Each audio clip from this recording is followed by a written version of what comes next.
There is a beautiful incident that occurred around Ashtavakra. When Janaka Maharaj, the emperor, became enlightened. A rare thing, an emperor becoming enlightened. It's not only a rare thing, it is a fantastic thing because an enlightened ruler means many things to the people. There is no better blessing. So when it happened, Ashtavakra, his guru, as gurus are known to be always difficult. When you just think you found your way, they tell you that's not it.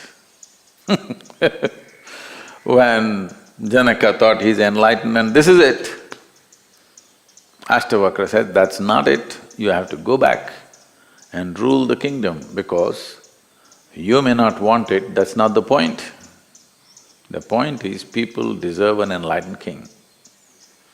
So, Janaka, whenever he found time, he made his trips to Ashtavakra's hermitage in the… little deep into the jungle. So, Janaka making regular trips to the hermitage. Obviously, because gurus are lonely people, you know.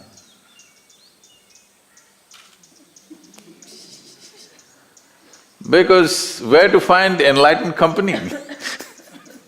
Very difficult. So, obviously, both of them enjoying a certain rapport, both of them enjoying each other's company, all the other disciples saw this, that Ashtavakra, the great being, seems to have a certain weakness for the emperor. Whenever he comes, they're chatting away, laughing together, this.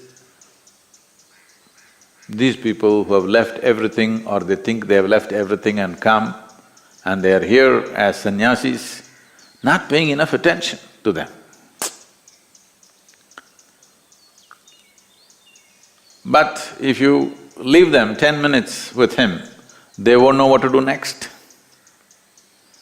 So there's a little bit of resentment building up.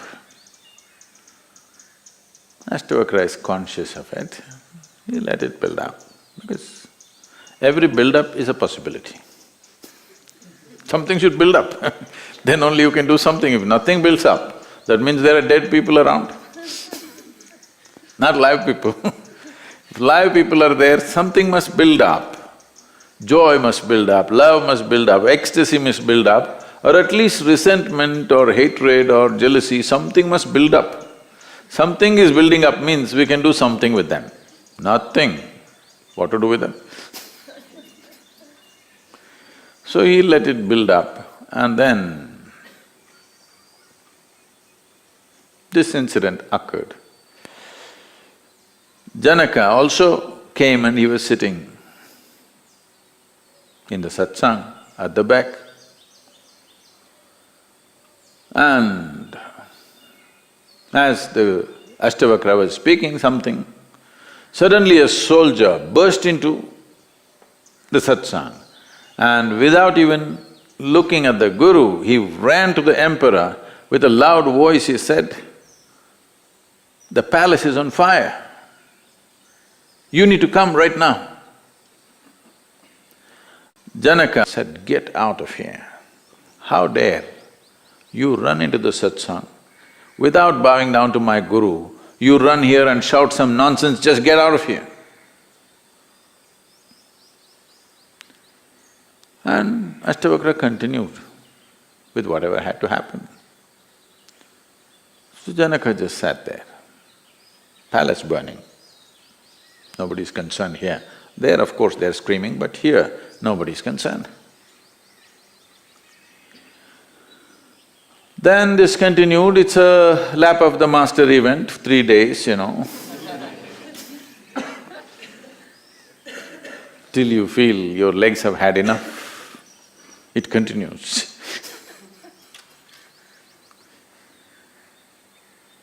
Then it was going on and one of the boys who is helping around in the ashram ran into the satsang and said, "A bunch of monkeys are playing havoc with these brahmacharis' clothes." The moment this boy said this, many of them got up and ran to save the clothing. What is their clothing? Not designer stuff, it is designer of course, but just a piece of loincloth, a piece of cloth. They ran to save those cloths and then they chased away the monkeys and recovered whatever they could and they came back. So Ashtavakra continued and then he said, "Here's an emperor, his palace full of wealth and people. Not only physical wealth, there are people, there are lives, people who are dear to him. Palace is burning. But he's concerned about breaking the rhythm of the satsang. You, who claim that you've given up everything in your life, for a piece of cloth, without even thinking you run out, without even looking at me, to save a piece of cloth. No, but we have only two, one we are wearing, one is there. The monkeys take it away, what do we do? So we are in a more needy situation than the emperor. Maybe emperor can build another palace, but we… Well, you could learn something from Adam. There are lots of Adam's underwears in the trees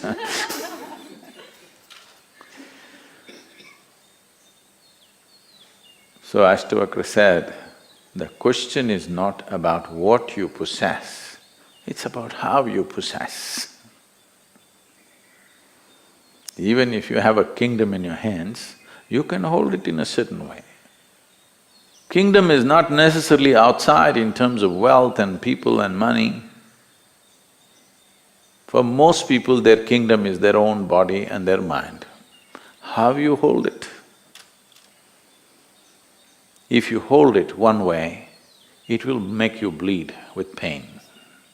If you hold it another way, you will be spot on with life because it doesn't take effort to be life.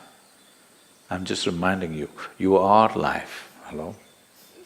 Yes, you are.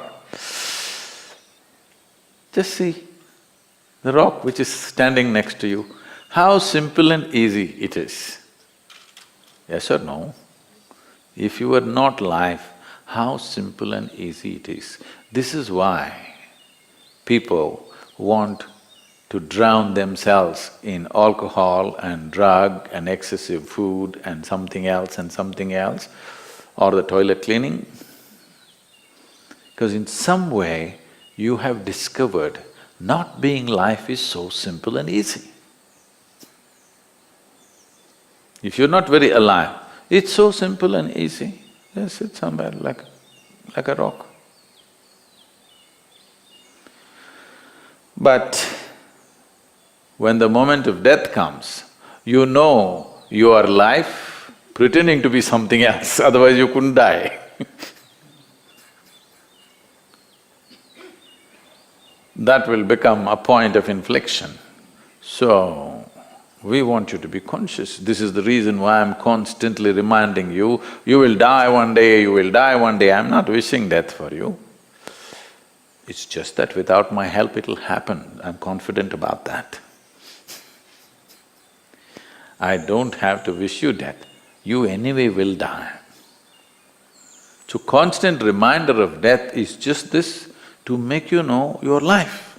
You can't go about like this rock, you can't go about like a mechanical creature who can walk and talk and do everything that you can do, but cannot be alive. That's an important thing. Is it an important thing? No, no, no. If I can do what somebody can do, that's all that matters. It doesn't matter whether I'm alive or not, isn't it? If I can do things as good as somebody else, if I can be as successful as somebody else, if I can possess what somebody else has or nobody else has, that's good enough. For most human beings, that's good enough. So, in many ways, unconsciously they have understood the solution for life is not to be life. But that's not a solution, that's a deception. Because no matter what you do, even if you die, that proves your life. When you're alive, if you don't prove that you're life, when you die at least you prove that you were life. Yes or no? So you cannot escape this, neither with tricks of life nor with death. You cannot escape this. So is it a trap? It is not a trap. It is a tremendous possibility. The soil that you walk upon is aspiring to become life. If there was no aspiration, it wouldn't stand up as a tree. There is… that which is not life is aspiring to become life. Otherwise, nothing would happen in the universe. Everything is aspiring to become life and become the peak of life. You can call this evolutionary process, you can call this whatever you want, but essentially everything that is not life is aspiring to become life. Everything that is life is aspiring to become a higher life. This is not a teaching, this is not a scripture, this is not somebody's ideology, this is the way. Life is always… this aspiration is there. The only way you can quieten it is by pretending to be not life or by getting enlightened. Both these things will do the same.